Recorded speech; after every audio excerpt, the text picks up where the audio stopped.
how to make your phone charge faster. So if you want to make your phone charge faster, then what you need to do is you need to close all the apps that are working in the background. Make sure you click on the minimize button, which will be on the bottom left of your screen. And then if you have any active applications in the background, you just need to simply click on it. Like for example, I'll just simply open a Bybit.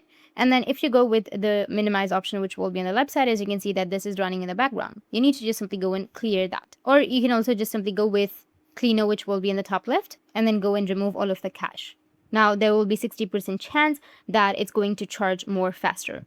Make sure you get a very fast adapter. The ability of an adapter that you use to charge your phone actually determines the charging speed. This might be too powerful for your smartphone, but you can get something closer. Most of the time, we use 20 watts for power banks. If you want to get for your smartphone, you can get something like 60 or 80. And the third solution is make sure to get a very first charging cable.